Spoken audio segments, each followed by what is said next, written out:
911. You know, the thing you call right after WebMD tells you you're not going to be able to get it out on your own. 911 is a number so important, we do everything to make kids remember it, from classroom posters, to toy phones, to folksy PSAs produced by local firehouses. Hi, Mrs. Clark. Welcome to Station 4. So who knows when to call 911?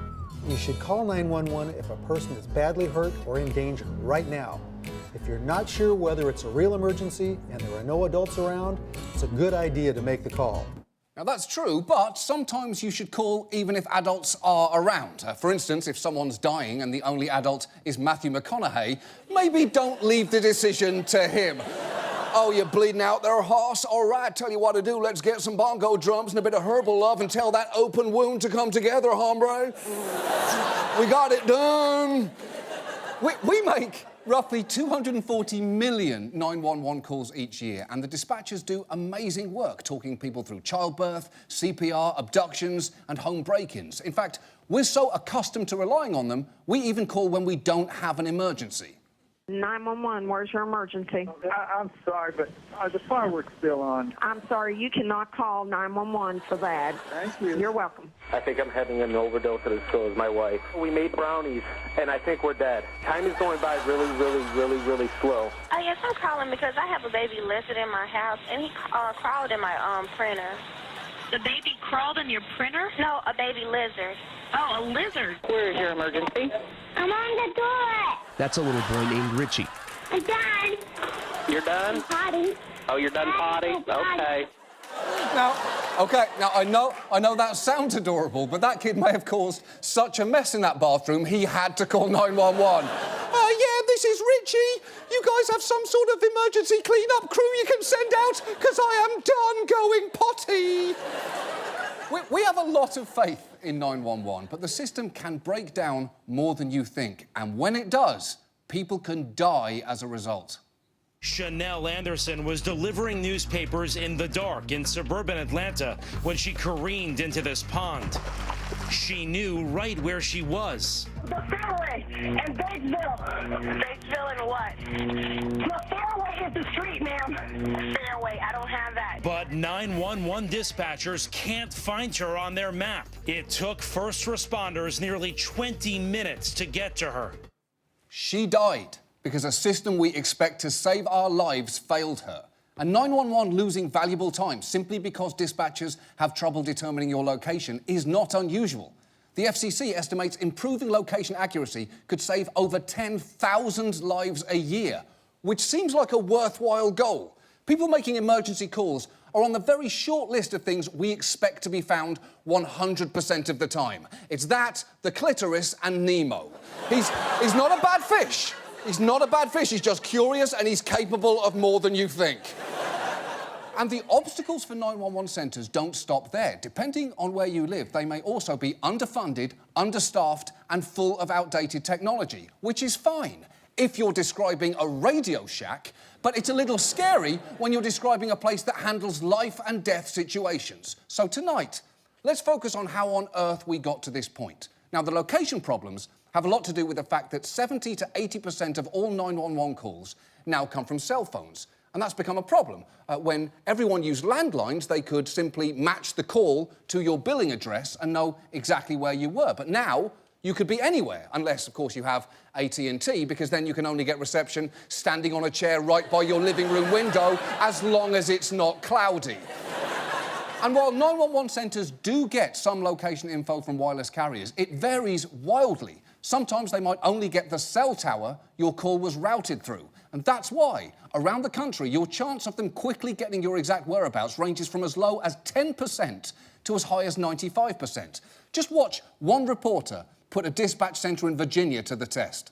911, what's your emergency? Hi, this is Jeff Rawson with NBC News. Just want to know if you can tell me where our location is on your computer. Showing 4641 West Stocks Road. That's not here. Absolutely not. That's about a quarter mile away.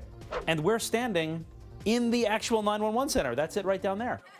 Oh, that is not good. You never want to be in a situation where you have to tell someone, I'm actually inside you right now. And if you're thinking, well, hold on, wait a minute. I can find my location on my cell phone. Well, you're not alone. Dispatchers wonder the same thing. I can check in on Facebook and it'll tell you exactly what building I'm in. I can be at the hockey game and it tells me I'm at First Niagara Center checking in on Facebook. But when you call 911, we don't get that accurate location information. So the technology's out there, it's just not getting to us at this point. But that's a good point, because even the Domino's app can tell where you are, and they've barely mastered the technology to make a palatable pizza. So we asked everyone, from the FCC to public safety groups to industry trade groups, about why it seems Ubers can find you better than ambulances can. And there doesn't seem to be a simple, satisfying answer. Broadly, what we were told was services like Uber aren't always 100% accurate either, particularly in rural areas. Plus, emergency workers would like technology that can tell them what floor of a building you're on, and no one seems to know how to do that yet. And while the wireless industry does claim to be working toward incorporating some of what Uber uses into 911 location services, it seems there is no guarantee when that'll be ready for widespread use. What we do know is that the FCC has mandated they improve accuracy so that by 2021, carriers deliver a usable location for callers 80% of the time, which sounds impressive until you put it like this. 6 years from now, 911 could still be unable to find 1 out of every 5 emergency callers. That's not good enough. The sentence, in 6 years, I might not be able to find 1 out of 5 of you, is only acceptable if you're speaking to the members of One Direction. And I'm sorry, Niall, but one of you has to be the JC Chazet. And look, fixing the location problem won't fix everything. 911 is so fragmented, there are currently 5,899 dispatch centres because each county or municipality in an area might have its own one. Plus, there is no guarantee that any 2 dispatch centres use the same technology or have a system to work together. And none of this is helped by the fact that in 6 states, there is no specific statewide entity in charge of coordinating 911 services. And while Georgia law does require an actual committee to help develop plans for 911, it's not exactly a robust body. This is it. Georgia's permanent 911 advisory committee. You'll notice all 15 seats are empty. There's no one at the mic, and there's nothing on the agenda. This committee hasn't met for years because there isn't a single member currently appointed. How the f*** is that possible? We even asked, and a spokesperson claimed that committee does actually have members, but couldn't confirm it's active and didn't answer when we asked for those members' names. And come on, you could at least make up a name like, I don't know, John Miller, right off the top of your head. It's clearly not hard. And there is a lot that committee could be doing. For instance, for over a decade, the federal government has been talking about something called Next Generation 911, basically upgrading dispatch centres to an IP-based network and enabling them to do things like accept videos and text messages. And that could be life-saving in situations where you can't make a phone call, like domestic violence or a home invasion or having a heart attack in a library. I mean, sure, get some help, but have some respect for the other patrons.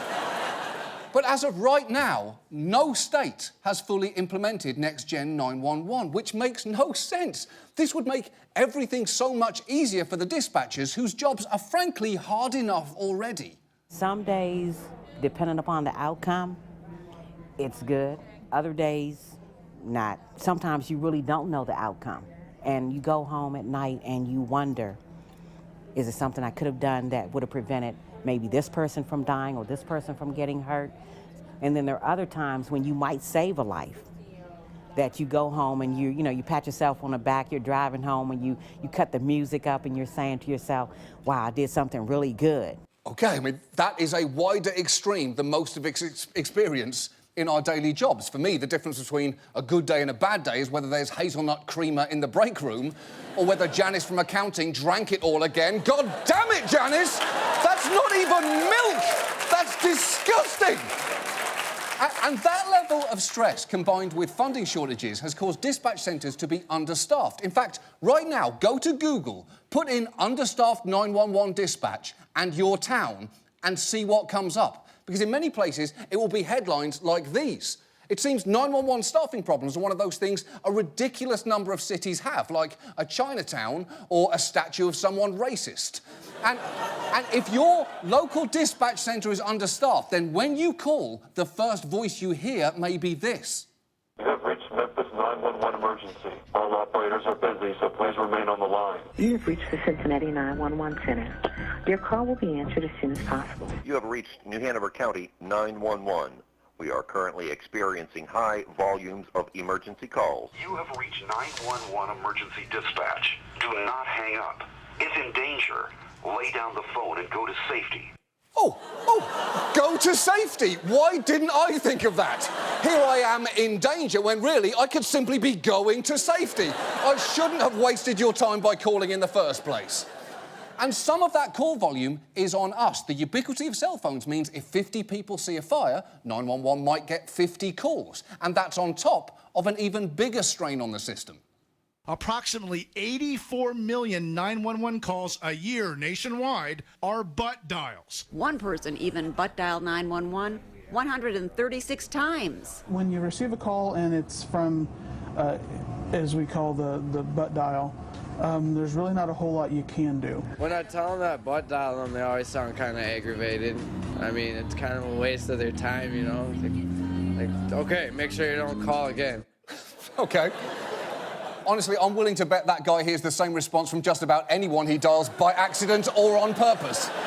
So look, we have an antiquated, disjointed system populated by workers who are understandably sick of listening to people's butts. And what makes this even more frustrating is that almost everyone's phone bill has a line like this on it, which you might assume goes directly to fund 911 centres. But the FCC's fee report show that since 2008, at least 20 states have diverted those dollars elsewhere, which is probably why, depending on where you live, 911 may be a joke in your town, to quote Duran Duran.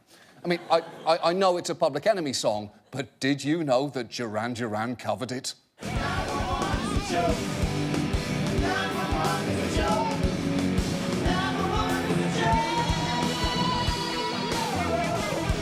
You're welcome. Because you haven't heard that disaffected anthem properly until you've heard it performed by a white man named Simon from Hertfordshire. The point is, we are routinely raiding 911 to pay for other things. New York State, which has seen multiple breakdowns in its 911 systems, took in over $185 million in fees in 2014, but then diverted $77 million into the state's general fund, where it could be spent on pretty much anything. And yet, when the governor was asked about this, he blew it off. Is that something in the budget process that you'll take a look at? Is it right for us to divert this money? It is not an issue that has come up, and I haven't heard any local legislator raise it. But if it comes up, we'll look into it. OK, A, it just f***ing came up. B, legislators have raised the issue repeatedly since you've been in office. And C, not diverting money away from 911 is one of those things you shouldn't have to be told not to do. Like siphoning gas out of a fire truck to put in your dirt bike. Oh, look, no one's told me this is wrong, so if you'll excuse me, I'm going to spin some donuts in that Arby's parking lot. But this blasé attitude is indicative of the fact that until we're explicitly confronted with the challenges facing 911, it seems we're not going to do anything about them. And maybe the problem is that we are taught from a young age to take 911 for granted. So perhaps it's time for that to change.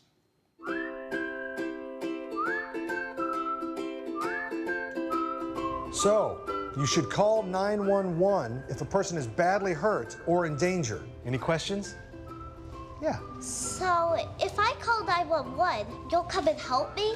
Well, I'm sure gonna try, sweetie, but I gotta be honest. If you're calling from a cell phone and you don't know your address, a lot of the time we're gonna struggle to find out exactly where you are. That's scary. Well, don't you worry. By the year 2021, we will find you every time. 4 out of 5 times. Wait, how can you not know how to find me? I can order pizza from my phone right now, and they know exactly where I am. It's not the same thing. I just did it. There's a pizza on its way. You know what? I'm gonna get a dispatcher to come explain this to you. Hey, kids. Firefighter Bill said you had some questions about why we're not able to find you all the time? Yeah. Why is that? Well, we just don't have the technology to... Pizza's here. Shit, get out. On the bright side, some places have pretty good statewide systems, like Maine. Hey, my grandma lives in Maine. Well, then she should be fine. My grandma lives in Georgia. Ooh, she is f***ed. Totally. Why don't you guys just try harder? Excuse me? Oh, shit. You think I don't try hard? I just worked a 12-hour shift. I helped deliver 3 babies. I saved a family from a fire. I pulled a lizard out of a printer, and I listened to 15 different butts. Oh, yeah, well, we'll see how hard you're laughing when I'm listening to someone's ass and you're all burning to death in your beds. Ah, it's so hot, the flames, they're licking my body.